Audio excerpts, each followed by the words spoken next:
Children welcome to असा education.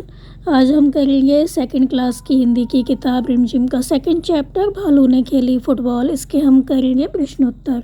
तो आइए देखते हैं कि आपका जो पहला प्रश्न है वो क्या है। पहला प्रश्न है कि शेर के बच्चे ने पेड़ की डाल क्यों पकड़ी। तो शेर के बच्चे ने पेड़ की डाल इसलिए पकड़े ताकि वो ज़मीन पर ना गिरे। तो शेर के बच्चे ने ज़मीन पर गिरने से बचने के लिए पेड़ की डाल पकड़ ली थी। अगला जो क्वेश्चन है वो है शेर का बच्चा क्यों दहाड़ा।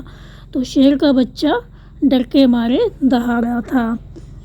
आपका अगला क्वेश्चन है भालू साहब किस बात पर पछताए। तो भालू साहब क्यों पछताए। तो शेर के बच्चे को फुटबॉल समझकर उछालने के लिए भालू साहब पछताए। तो शेर के बच्चे को उन्होंने फुटबॉल समझ लिया था और उसको उछाल दिया था क्योंकि उनके कारण उसे चोट लग सकती थी। तो उन्होंने उसे उछाल दिया था जिस वजह से शेर के बच्चे को काफ़ी चोट लग सकती थी, इसलिए उनको काफ़ी पछतावा हो रहा था। फिर जो शेर का बच्चा था उसको मज़े आने लग गए थे तो वो बार बार कह भी रहा था कि मुझे उछालो उछालो उछालो। तो उन्हें बहुत पछतावा हो रहा था कि मैंने इसको क्यों उछाला फुटबॉल समझ के। आपका अगला क्वेश्चन है कि भालू ने क्यों कहा ओ किस आफत में आ फंसा। तो भालू ने ओ इसलिए कहा क्योंकि उसने स्वयं को मुसीबत में फंसा लिया था। शेर का बच्चा उससे बार बार उछालने के लिए कह रहा था तो उसे अनेक बार उछालते उछालते जो भालू था वो थक गया था, इसलिए भालू ने कहा था ओह किस आफत में आ फंसा। आपका अगला क्वेश्चन है कि कहानी में जो पहले हुआ उसको पहले लिखना है, जो बाद में हुआ उसको बाद में लिखना है। तो जैसे इसमें लिखा हुआ है भालू ने शेर के बच्चे को उछाल दिया, तो क्रम से लिखना है आपको एक के बाद एक कि पहले क्या हुआ उसके बाद क्या हुआ।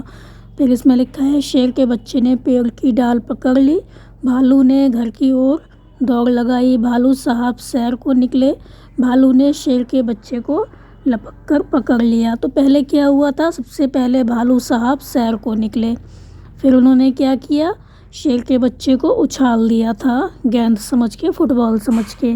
फिर शेर के बच्चे ने क्या किया पेड़ की जो डाल थी उसको पकड़ लिया, फिर भालू ने शेर के बच्चे को लपक कर पकड़ लिया और भालू ने घर की ओर दौड़ लगाई। आपका जो अगला प्रश्न है वो है भालू शेर के बच्चे को ना पकड़ता तो क्या होता। इसी में दूसरा क्वेश्चन है शेर का बच्चा 9 2 11 ना होता नहीं होता तो क्या होता। तो पहला जो क्वेश्चन है भालू शेर के बच्चे को ना पकड़ता तो क्या होता। तो क्या होता भालू शेर के बच्चे को ना पकड़ता तो शेर का बच्चा गिर जाता और उसको चोट लग सकती थी।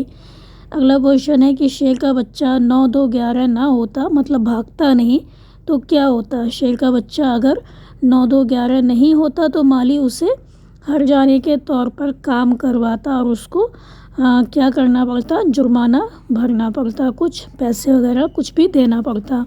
तो शेर का बच्चा अगर भागता नहीं 9 2 11 नहीं होता तो माली उसे हर जाने के तौर पर काम करवाता या जुर्माना भरवाता। प्रश्न है कि जब भालू ने शेर के बच्चे को उछाला तो वह दहाड़ा, उसके दहाड़ने की आवाज़ कैसी होगी बोलकर दिखाओ। तो ये आप अपने आप कर लेंगे। इसके बाद है नीचे लिखे कामों को कैसे करते हैं कक्षा में करके दिखाओ। तो ये भी आपको अपने आप ही करना है। लपकना, कंघी करना, दबे पाँव चलना, फेंकना, मोजा पहनना, धुले कपड़े निचोड़ना, तो ये सारे काम आपको अपने आप करके दिखाने हैं। तो ये दोनों जो प्रश्न हैं वो आप अपने आप करेंगे। इसके बाद का जो प्रश्न है वो है कि जो शेर का बच्चा था वो घर गया तो उसने घर जाकर अपने माता पिता को अपनी जो आप बीती थी अपनी जो कहानी थी वो सुनाई। उसने क्या क्या सुनाया होगा, उसने क्या क्या बताया होगा अपने माता पिता को घर जाकर। तो शेर का बच्चा जब घर गया होगा तो उसने सुनाया होगा कि आज वो मुसीबत में फंसते फंसते रह गया। भालू ने उसे फुटबॉल समझकर उछाल दिया। पहले तो वह भालू की इस हरकत से घबरा गया, बाद में भालू का ऐसा करना उसे बहुत अच्छा लगा। तो बाद में भालू का ऐसा करना उसे आनंद देने लगा। कुछ देर बाद भालू थक गया और उसे उछालकर क्या हुआ भाग गया। भालू के जाते ही बाघ का जो मालिक था वहाँ आ पहुँचा और उससे हर जाना मांगने लगा। तो परंतु क्या हुआ वह बाघ के मालिक को चकमा देकर भाग आया। तो इस तरह से वो अपनी जो कहानी है वो सुनाएगा, तो बता देगा कि वो किस मुसीबत में फंस गया था और भालू ने उसे किस तरह फुटबॉल समझकर उछाल दिया था। पहले तो वो भालू की इस हरकत से घबरा गया था, लेकिन जब भालू ने उसे उछाला तो उसे बहुत मज़ा आया। फिर उसने भालू से ऐसा करने को बार बार कहा। तो भालू जो था वो थक गया, तो भालू ने क्या किया, उसको उछाल दिया और फिर भाग गया। तो भालू के जाते ही जो मालिक था बाघ का वो आ गया और उससे जो शेर था उससे शेर के बच्चे से हरजाना मांगने लगा। परंतु जो शेर का बच्चा था वो भी बाघ के मालिक को चकमा देकर आँखों में धूल झोंक कर भाग आया। तो वो अपनी जो कहानी है इस तरह अपने मम्मी पापा को सुनाएगा। अगला प्रश्न है कि फुटबॉल को फुटबॉल क्यों कहते होंगे। तो जो फुटबॉल होती है उसको फुटबॉल क्यों कहते होंगे। इसी में दूसरा क्वेश्चन है कि ऐसे खेलों के नाम बताओ जिनमें बॉल मतलब गेंद का इस्तेमाल करते हैं। तो फुटबॉल को फुटबॉल क्यों कहते होंगे। तो फुटबॉल शब्द अंग्रेजी के दो शब्दों फुट तथा बॉल से मिलकर बना है। फुट का क्या अर्थ होता है, पैर, तथा बॉल का अर्थ होता है गेंद, अर्थात ऐसी गेंद जो पैरों के द्वारा खेली जाती है, इसलिए इसको हम क्या कहते हैं, फुटबॉल। अगला प्रश्न है ऐसे खेलों के नाम बताओ जिनमें बॉल मतलब गेंद का इस्तेमाल करते हैं। जैसे इसमें लिखा है पिट्ठू। इसी तरह और भी खेल होते हैं जिसमें हम गेंद का इस्तेमाल करते हैं। तो जैसे क्रिकेट होता है, टेबल टेनिस होता है, हम उसमें गेंद का इस्तेमाल करते हैं। आपका अगला प्रश्न है कि ठंड से बचने के लिए शेर का बच्चा गोल मटोल सिमट कर बैठ गया। तुम्हारे विचार से शेर का बच्चा ठंड से बचने के लिए और क्या क्या कर सकता था। शेर का बच्चा था वो अपने माता पिता के बीच में जाकर बैठ सकता था, माँ की गोद में बैठ सकता था, खेल सकता था क्योंकि खेलने से ऊर्जा निकलती है, ठंड नहीं लगती है। धूप में बैठ सकता था क्योंकि धूप में बैठने से हमें गर्मी मिलती है। आपका जो अगला प्रश्न है वो है कि सर्दियों का मौसम चारों ओर कोहरा ही कोहरा। फिर यहाँ लिखा है गर्मियों का मौसम चारों ओर धूप ही धूप।